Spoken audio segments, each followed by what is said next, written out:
Hello friends, welcome to our channel current affair updated. This is Devashish Awasthi.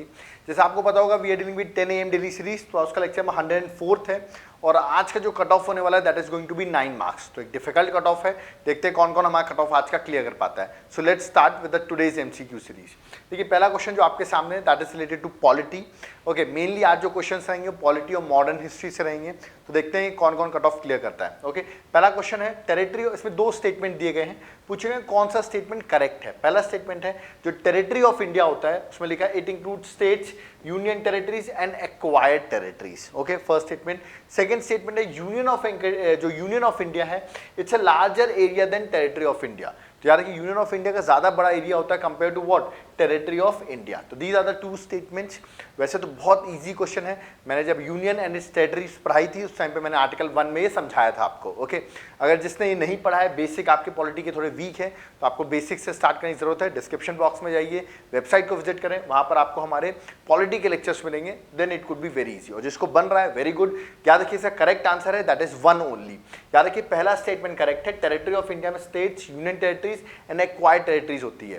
But याद रखिएगा अगर हम यूनियन ऑफ इंडिया की बात करें तो यूनियन ऑफ इंडिया में सिर्फ होता है स्टेट्स। याद रखिएगा it talks about all the states, जबकि टेरिटरी ऑफ इंडिया स्टेट्स की बात कर रही है, यूनियन टेरिटरीज की बात कर रही है और एक्वायर्ड टेरिटरीज की भी बात कर रही है। देयरफॉर रिमेंबर जो टेरिटरी ऑफ इंडिया है वो वाइडर टर्म है compare to union of India. तो ये आप याद रखिएगा, आर्टिकल 1 में मेंशन है ये सब चीजें। ठीक है, चलिए आगे बढ़ते हैं, सेकंड क्वेश्चन में आते हैं और जो मैंने बताया वो चीज यहां पर लिखी हुई है। ओके, सेकंड क्वेश्चन में आते हैं। सेकंड क्वेश्चन इंपॉर्टेंट क्वेश्चन है, यहाँ पर कुछ 5 स्टेटमेंट दिए गए हैं, जैसे कि establishment of new states, use of official language, abolition or creation of legislative council in states, article number 169 आपको पता होगा, सिटीजनशिप न्यूज में है, डिलिमिटेशन ऑफ कॉन्स्टिट्यूएंसीज। ये ऐसे 5 पॉइंट्स लिखे गए हैं और बोले गए हैं कि which of the above provisions, जो ऊपर के 5 प्रोविजंस हैं, they can be amended bye simple majority. मतलब इन 5 में से कितने ऐसे प्रोविजंस हैं जिनको आप सिंपल मेजॉरिटी से अमेंड कर सकते हैं। This is the question. जब अमेंडमेंट ऑफ द कॉन्स्टिट्यूशन मैंने आपको पढ़ाया था तो मैंने बताया था 2 टाइप से अमेंडमेंट होते हैं, एक सिंपल मेजॉरिटी से, एक अंडर आर्टिकल 368। तो जो सिंपल मेजॉरिटी से होते हैं वो क्वेश्चन यहाँ पर पूछा गया है, आने के चांसेस सबसे ज्यादा है। रिमेंबर इसमें से ऑप्शन बताऊं तो yes, establishment of new state simple majority से हो सकता है, official language simple majority, legislative council, creation abolition simple majority, citizenship again simple majority and delimitation of constituencies again simple majority. इसका correct answer option number D है, that is all of the above. Remember, तो अगर ये question आपको नहीं बन रहा है, थोड़ी सी बेसिक आपको पॉलिटी पढ़ने की अभी जरूरत है। ओके, तो करेक्ट आंसर यहाँ पर ऑप्शन नंबर डी है। ओके, चलिए नेक्स्ट आते हैं क्वेश्चन नंबर 3 पे। क्वेश्चन नंबर 3 अभी आपको पता होगा basic structure of the constitution बहुत न्यूज में था, क्योंकि जो केशवानंद भारती हैं उनकी डेथ हो गई इसलिए वो न्यूज में है। ठीक है, तो यार कि उन्हीं की वजह से एक basic structure of the constitution India में जनरेट हुआ। ओके, तो पूछा गया इनमें से कौन से basic structure of the constitution में नहीं आता है। रिमेंबर ऑप्शन से फ्री एंड फेयर इलेक्शंस पहला option, second independence of judiciary, third rule of law, fourth fundamental duties. तो रिमेंबर आपसे पूछा गया कौन सा basic structure of the constitution में नहीं आता है, और ये आपने सुना होगा केशवानंद भारती के 1973 के थ्रू ये प्रोविजन आया था। Correct answer yes, we have marked the correct answer option number D, that is fundamental duties. तो याद रखिएगा fundamental duties are not the part of basic structure of the constitution. Okay, चलिए next question में 4th में आते हैं। This is also very important question. ऊपर 3 provisions लिखे गए हैं और बोला गया ऐसे कौन से ऊपर के जो 3 प्रोविजंस हैं empowers the parliament to make law or any matter in the state list. मतलब स्टेट लिस्ट में पार्लियामेंट लॉ बना सकती है ऊपर के 3 प्रोविजंस में से किस प्रोविजंस में। पहला ऑप्शन है नेशनल इमरजेंसी, दूसरा है इंटरनेशनल एग्रीमेंट को इंप्लीमेंट करने के लिए, और third president rule. These are the very important options. I think आपको मैं एक हिंट दे देता हूं, नेशनल इमरजेंसी अंडर आर्टिकल 352 लगती है। ओके, आपको मुझे कमेंट बॉक्स में बताना है प्रेसिडेंट रूल और इंप्लीमेंटिंग इंटरनेशनल एग्रीमेंट ये दोनों किस आर्टिकल के अंदर आते हैं, ये आप मुझे कमेंट बॉक्स में बताइए। ठीक है, तो बताइए क्या क्वेश्चन जो पूछा गया किस केसेस में स्टेट लिस्ट पर कानून बनाया जा सकता है by parliament. Okay, yes during the case of national emergency बनाया जा सकता है, president rule yes, and international agreement yes. तो remember 1 2 3 all of the above points are correct, that is option number D. याद रखिएगा ये क्वेश्चन बहुत easy questions हैं, अगर आपको नहीं बन रहे हैं तो थोड़ा सा बेसिक पढ़ने की जरूरत है अभी आपको। Okay, so option number D is the correct answer. Question number 5 में आते हैं। इसमें पूछा गया कौन सा स्टेटमेंट इनकरेक्ट है, करेक्ट नहीं है, इनकरेक्टली मैच्ड है। यहाँ 4 आर्टिकल्स लिखे हुए हैं और उनको मैच करने की कोशिश की गई है। Article 275 statutory grants by parliament, article 280 finance commission, article 282 discretionary grants bye centre, article 265 inter state council. तो पूछा गया कौन सा इनकरेक्ट मैच है, याद रखिएगा इनकरेक्टली मैच्ड है। तो आई थिंक अगर आपने थोड़ा बहुत आर्टिकल्स याद किए होंगे तो it would be very easy question. नहीं याद किए कोई बात नहीं, इसका correct answer option number D है। इंटर स्टेट काउंसिल आर्टिकल 265 के अंदर नहीं आता है। रिमेंबर, आपको मुझे बताना है प्रेसिडेंट किस आर्टिकल के अंदर इंटर स्टेट काउंसिल को स्टैब्लिश करता है, वो आप मुझे आर्टिकल कमेंट बॉक्स में बताएंगे। ऑप्शन मैं आपको दे रहा हूं, आर्टिकल नंबर 262, आर्टिकल नंबर 263 या आर्टिकल नंबर 264। तो आप ये मुझे कमेंट बॉक्स में बताएंगे, ठीक है। That is also very important, inter state council, ठीक है। इंटर स्टेट काउंसिल को आपको पता होगा हेड कौन करता है, prime minister of India. Okay चलिए, तो आर्टिकल 265 नहीं है, ठीक है। नेक्स्ट क्वेश्चन नंबर 6 में आते हैं लेम डक सेशन। ये एक्चुअली यूएसए का टर्म है लेम डक सेशन। तो पूछा गया है इंडिया में lame duck, of course USA का टर्म है, बट लेम डक सेशन का मतलब क्या होता है। ऑप्शन है, पहला आवर ऑफ पार्लियामेंट्री सिटिंग हम लेम डक सेशन कहते हैं। ये last session of existing Lok Sabha, Lok Sabha का लास्ट सेशन है after a new Lok Sabha has been elected, नई लोकसभा इलेक्ट हो गई है तो जो लास्ट सेशन है उसको हम लेम डक सेशन कहते हैं। या third first meeting of cabinet members को हम लेम डक सेशन कहते हैं, या another name of for joint sitting. Joint sitting आपको पता होगा आर्टिकल नंबर 108 के अंदर ज्वाइंट सिटिंग लगाई जाती है, ठीक है। तो इसमें तो पूछा गया है कौन सा करेक्ट आंसर है लेम डक सेशन के बारे में, आपको पता होना चाहिए। It's very easy question. Yes, the correct answer option number B, last session of existing Lok Sabha after a new Lok Sabha has been elected. तो याद रखिएगा जो लास्ट सिटिंग होती है जब नई लोकसभा इलेक्ट हो जाती है, उसका जो लास्ट सिटिंग होती है एग्जिस्टिंग लोकसभा की, उसको हम लेम डक सेशन कहते हैं। और ऐसे लोग जो याद रखिएगा पुरानी लोकसभा में तो मेंबर थे बट जब नई लोकसभा इलेक्ट हुई उस टाइम पे मेंबर नहीं है, उनको लेम डक्स भी कहा जाता है। रिमेंबर कि पुरानी लोकसभा में तो थे बट री इलेक्ट होकर वापस नहीं आ पाए, तो उनको हम लेम डक्स भी कहते हैं। ओके, तो यहाँ पर लेम डक्स सेशन मैंने आपको बता दिया, option number B. Okay, next question number 7 में आते हैं। ये इंपॉर्टेंट क्वेश्चन है, हो सकता है कुछ लोग का गलत हो जाए, कोई दिक्कत नहीं। क्वेश्चन यहाँ पे पूछा गया टेबल ऑफ प्रेसिडेंट्स आपने सुना होगा, जिसके अकॉर्डिंग रैंक 1 पर जो है वो प्रेसिडेंट ऑफ इंडिया है, रैंक 2 में वाइस प्रेसिडेंट है, रैंक 3 पे प्राइम मिनिस्टर है। अब सुना होगा ऐसे रैंकिंग अरेंज की जाती है, टेबल ऑफ प्रेसिडेंट सेट किया है।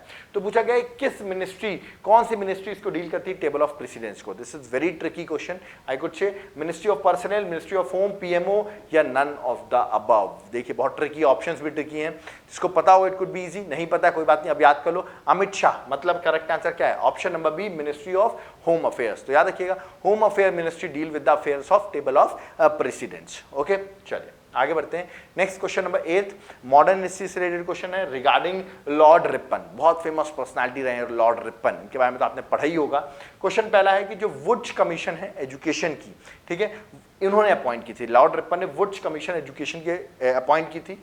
सेकेंड है जो वर्नाकुलर प्रेस एक्ट है 1878 का, उसको इनैक्ट इन्होंने किया था। 1878 का वर्नाकुलर प्रेस एक्ट जो था, it has been enacted by whom, that is lord Ripon. These are the two statements, आपको बताना है कौन सा स्टेटमेंट सही है, फर्स्ट सेकंड बोथ या नाइदर वन और neither two, these are the two statement.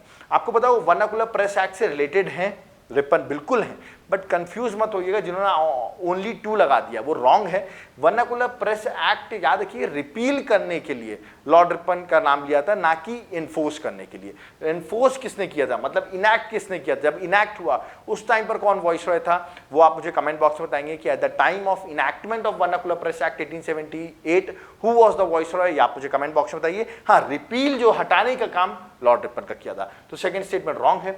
Woods commission for education की बात करें तो वुड्स डिस्पैच बहुत फेमस है, इसको अपॉइंट किया गया था 1854 में, और लॉर्ड रिपन तो इंडिया में 1880 में आए थे, रिमेंबर। तो ये स्टेटमेंट भी रॉन्ग है। तो आपको मुझे बताना है जो वुड्स डिस्पैच है या वुड्स कमीशन एजुकेशन की, ये 1854 में हुई थी, उस टाइम पर भारत के कौन गवर्नर जनरल थे, ये मुझे बताइए। गवर्नर जनरल ऑफ इंडिया उस टाइम पर कौन थे, ये आप मुझे कमेंट बॉक्स में बताइए। ओके, तो दोनों ही स्टेटमेंट यहाँ पर रॉन्ग है, तो आंसर क्या है, D, neither one nor two. Okay, दोनों क्वेश्चन आप मुझे कमेंट बॉक्स बताएंगे। वर्नाकुलर प्रेस एक्ट 1878 में कौन था वॉइसरॉय, और जब वुड डिस्पैच आया, that is Wood's commission for education, उस टाइम पे गवर्नर जनरल ऑफ इंडिया कौन थे। ठीक है, अब आप सोच रहे हैं एक साइड मैंने वॉइसरॉय पूछा, एक side governor general of India पूछा है, इसलिए बोला कि 1857 के बाद हम गवर्नर जनरल ऑफ इंडिया को क्या कहने लगे थे, वॉइसरॉय कहने लगे थे। ओके, इसलिए मैंने वहां वॉइसरॉय पूछा, यहाँ गवर्नर जनरल ऑफ इंडिया पूछा है। ओके, चलिए नेक्स्ट क्वेश्चन 9th में आते हैं। स्ट्रेचले कमीशन बहुत फेमस कमीशन है, पूछा गया कमीशन किससे रिलेटेड थी। क्वेश्चन ऑप्शन है एजुकेशन से, सेकंड है फेमाइन से, थर्ड है लैंड रेवेन्यू पॉलिसी से, या फोर्थ इंडस्ट्रियल पॉलिसी से। These are the 4 option regarding statutory commission. बहुत इंपॉर्टेंट कमीशन है। आई थिंक आपने देखते कुछ लोगों ने मार्क कर दिया होगा, जिसको नहीं बनना है कोई बात नहीं। It is related to famine. Remember, जब देश में फेमाइन आया था उस टाइम पे ये स्टैट्यूटरी कमीशन अपॉइंट की गई थी। अगला क्वेश्चन आपको मुझे कमेंट बॉक्स में बताना ये कमीशन कब अपॉइंट की गई थी, किस ईयर में, याद रखिएगा, स्टैट्यूटरी कमीशन वाज अपॉइंटेड, या आप मुझे कमेंट बॉक्स में बताइए। That is also very important. Okay, मैं यहाँ इसलिए नहीं बता रहा हूँ क्योंकि मैं चाहता हूँ कुछ आप भी फाइंड आउट करिए। इससे क्या होगा कि आप उसको फाइंड आउट करेंगे तो आपको कुछ इंपॉर्टेंट पॉइंट्स भी मिलेंगे। ठीक है, चलिए नेक्स्ट क्वेश्चन में आते हैं। लास्ट क्वेश्चन आ गया, क्वेश्चन नंबर 10। अगेन 2 स्टेटमेंट दिए गए हैं, पूछा गया कौन सा स्टेटमेंट करेक्ट है। पहला है Metcalfe is called as liberator of Indian press. Indian press का लिबरेटर कहा जाता है मेटकैल्फे, याद रखिएगा, ये गवर्नर जनरल ऑफ इंडिया रह चुके हैं। दूसरा है कि फर्स्ट सेंसरशिप जो है ऑन प्रेस सबसे पहली बार इम्पोज किया गया था बाय लॉर्ड हास्टिंग। ओके, तो जिसको नहीं पता है वो हो सकता है उसके लिए ट्रिकी हो, बट ये वाला फर्स्ट वाला पॉइंट तो बहुत लोग को पता होगा, उन्होंने पढ़ा भी होगा। यस, ये क्वेश्चन भी आता है, who is known as liberator of Indian press, ऐसा क्वेश्चन स्टेट पीसीएस में बहुत बार देखा जाता है। करेक्ट, पहला ऑप्शन करेक्ट है।